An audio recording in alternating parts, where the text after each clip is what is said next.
Di Irak ahli nasab ada, di Syria ahli nasab ada. Imam Syafi'i ini mujaddid minal muhibbin, tidak pernah mengingkari. Sayyidina Alwi bin Ubaidillah tidak pernah mengingkari nasabnya sampai kepada Rasulullah sallallahu alaihi wasallam. Imam Abi Hanifah, Imam Ahmad ibn Hanbal, Imam Malik, para ulama-ulama terkemuka tidak ada yang ingkar kalau Habib Alwi bin Ubaidillah itu Ibn Ahmad Muhajir ilallah itu memang benar sampai kepada Rasulullah sallallahu alaihi wasallam, kecuali di Indonesia, dan itu datangnya musim-musiman.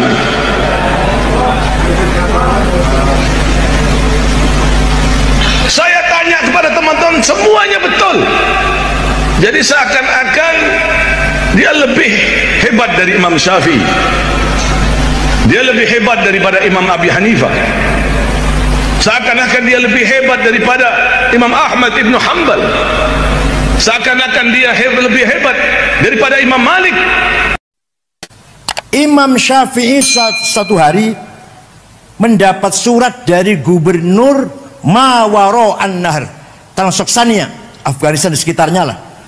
Gubernur namanya Abdurrahman Al-Mahdi. Siapa? Dibuka suratnya Imam Syafi'i. Isinya, Syekh, saya ingin paham syariat Islam dengan benar. Bagaimana, Syekh? Imam Syafi'i memanggil muridnya namanya Rabi' bin Sulaiman Al-Muradi. Siapa? Rabi', ada surat dari gubernur. Ayo kita balas yuk. Aktub risalah. Ayo kita tulis surat. Imam Syafi'i mendikan, Rabi' nulis.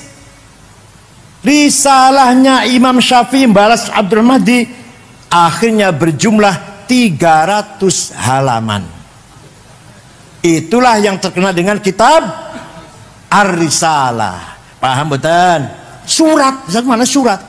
Jadi, suratnya Imam Syafi'i. Datang Gubernur Abdurrahman Al-Mahdi. Isinya apa isinya? Aduh, singkat maulah.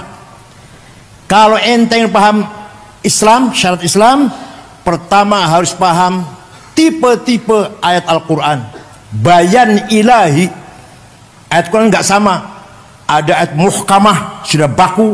Ada yang mutasyabihah, samar-samar. Ada ayat yang mutlaqah, absolut. Ada muqayyadah, yang tercatat dengan syarat, terikat dengan syarat. Ati'ullah wa ati'ur rasul. Taat kepada Allah, taat kepada Rasulullah, mutlak. Wa ulil amri minkum. Taat kepada pemerintah dengan syarat. Kalau pemerintahnya baik, namanya ayat muqayyadah, yang wa ulil amri minkum lagi. Yang awalnya mutlaqah. Belum ada lagi amma, ayat umum dan ayat khusus. Ada ayat maknanya hakiki, ada yang majazi, ada nasikhah, ada mansukhah, menjelit dan dijilid. Dah, sudah paham Quran belum cukup, harus paham hadis, karena Quran sangat global. Quran perintah sholat, menyinggung masalah sholat 62 kali. Aqimus sholah, aqamus sholah, aqimus sholah, yuqimunas sholah, ping sudah loro. Tapi Quran tidak menjelaskan berapa kali sholat itu sehari semalam, namanya apa sholat itu. Wonten betul Quran?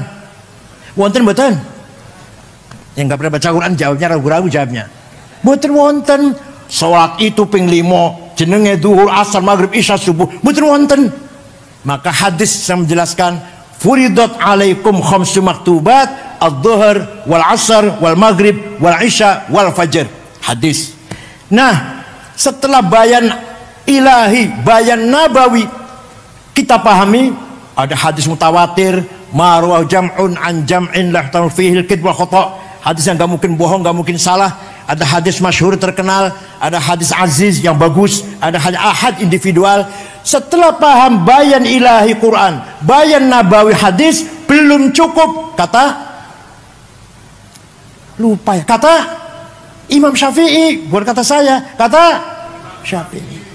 Bayan akli, akal harus dipakai. Akalnya ulama bukan akal sampean.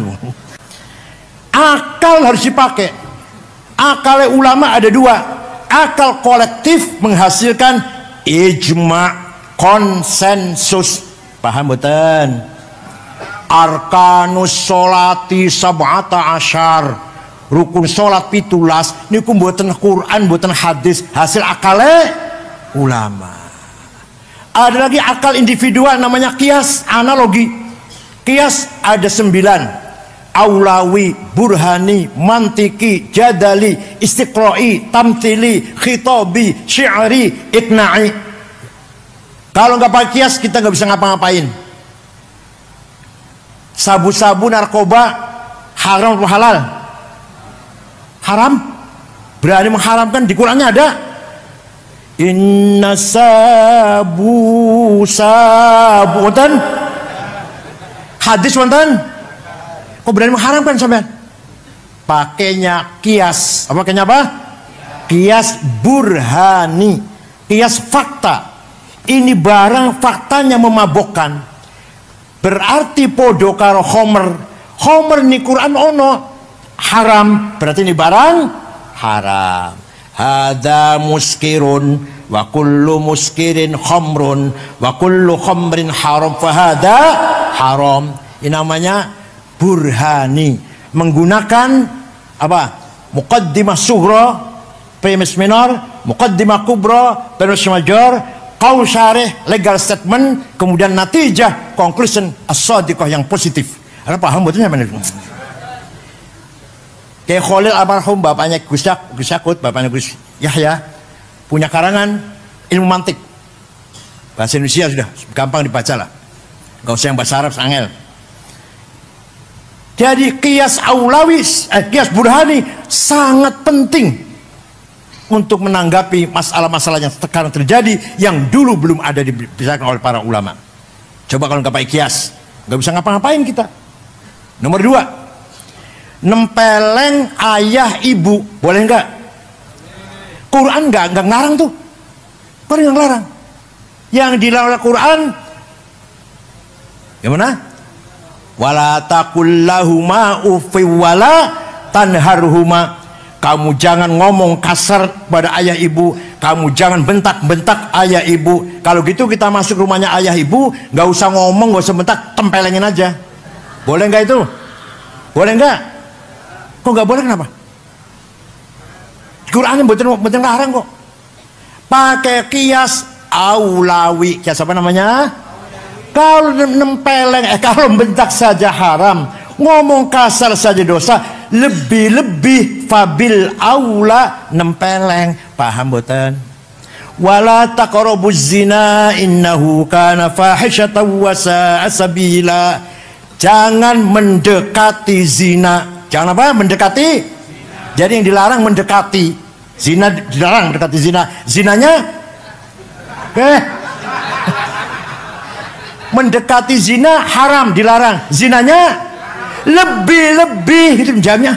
Zinanya ini namanya aulawi. Apa namanya? Ini hasil produk ilmunya Imam Syafi'i. Kalau nggak pakai ijma, nggak pakai kias, kita nggak bisa praktek ibadah. Dengan ijma dan kias itu melahirkan ilmu yang sangat penting, namanya ilmu fikih. Ilmu apa namanya? Ilmu fikih itu juklak, juknis, petunjuk caranya sholat. Ilmu fikih ada Safinah, ada Sulam, Fathul Qorib, Fathul Mu'in, Fathul Wahab, Muhadzab, Majmu, Mahalli. Itu produk ijma dan kias ulama. Tanpa ijma kias ulama gak akan ada ilmu fikih. Kalau nggak pakai ijma, ikut ulama, nggak ngerti ijma kias, nggak ikut ijma kias, nggak bisa ngapa-ngapain. Ayo, ada orang sholatnya bagus. Saya tanya, Ustaz, sholatnya bagus sekali. Pak, bener sholatnya lah. Belajar di mana? Oh, saya belajar Quran dan hadis. Wallahi bohong. Demi Allah bohong. Kalau ada orang sholatnya bagus, belajar di Quran hadis, bohong. Jawabnya yang benar, belajar dari ayah, diajari ibu sejak kecil, belajar dari ustadz di madrasah, dari imam musola sebelah rumah. Nanti imamnya itu dari gurunya, dari kainya, dari syekhnya, mentok tenggone Imam Syafi'i. Imam Syafi'i gurunya antara lain gurunya Imam Malik.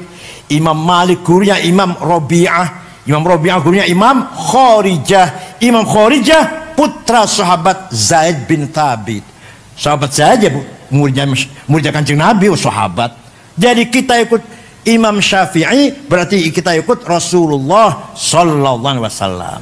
Paham boten? Jasanya luar biasa boten? Kalau tidak ada usul fikih, nggak mungkin akan lahir ilmu fikih yang ambrek-ambrek nih, boten bakal wonten.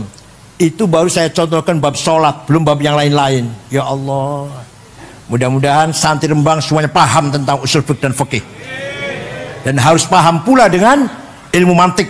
Sebelum usul fikih, ilmu mantik dulu.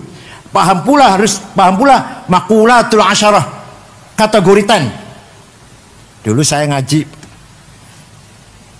ada kitab namanya Ja'a Zaidun, kitab cilik Ja'a Zaidun. Di antara dalam kitab Ja'a Zaidun ada maqulatul asyarah. Kiai ini mboten paham. Ya maklum lah, maklum.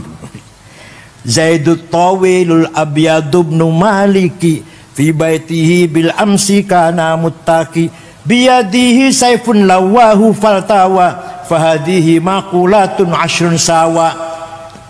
Zaidun utaiman Zaid itu atawil wonge dhuwur, al abyadu kulite putih, Ibnu Malik anake Man Malik, fi baitin jero omahe bil amsi wingi kana muttaqi tongkrong, biadi saifun tangan nyekel golok, lawahum bengkokaken sapa Zaid ing golok, faltawa moko dadi bengkok apa golok. Paham betul? Waktu itu saya nggak paham. Setelah sekarang saya paham, ilmu penting sekali itu. Namanya maqulatul asyarah, kategori 10. Zaidun esensi, at-tawil quantity, al-abyad quality, Ibnu Malik relasi, bil amsi times, fi baitihi place, kana muttaqi posisi, biadi saifun tangkel golok to have, lawahu aksi, faltawa reaksi. Paham? Siapa itu? Siapa orang itu? Oh, itu Gus Dur. Seperti apa Gus Dur itu orangnya? Apa kualitasnya? Kehebatannya apa? Hubungannya apa dengan orang lain? Kapan? Di mana? Gus Dur presiden. Kapan? Tahun berapa? Di mana? Di Indonesia. Posisinya kuat apa enggak? Namanya posisi, namanya karena mutaki. Biadi saya pun tangannya Gus Dur nyekel golok, artinya apa? Punya aksi apa? Punya kekuatan apa? Gus Dur itu sudah punya kekuatan, kemudian aksinya seperti apa? Kalau udah beraksi dengan kekuatan itu, reaksinya seperti apa? Itu namanya kategori 10. Paham boten? Dipesan harus diajarkan, dan gurunya ngajar harus pandai menjelaskannya. Wa ma kanal mu'minuna liyaghfiru kaffah. Orang NU, orang santri jangan semua jadi DPR. Artinya jangan semua jadi tentara, jadi polisi, jadi ASN. Harus ada yang khusus diem tafakuh fiddin. Falaula nafara min kulli firqatin minhum ta'ifatul yatafaqahu fiddin wal yunziru qaumahum idza raja'u ilaihim la'allahum yahdharun. Harus ada santri kiai yang duduk di pesantren khusus tafakuh fiddin. Nggak usah anggota DPR, nggak usah jadi ASN, nggak usah jadi polisi, nggak usah jadi camat, nggak usah jadi tentara. Paham betul? Lihat tafakuh fiddin, agar mendalami ilmu agama. Kalimat menggunakan fi'il mudhari. Fi'il mudhari itu zamannya hal dan istiqbal. Artinya apa? Memahami agama harus kontekstual. Harus cara yang nyambung dengan situasi sekarang, kebutuhan sekarang, harus kontekstual.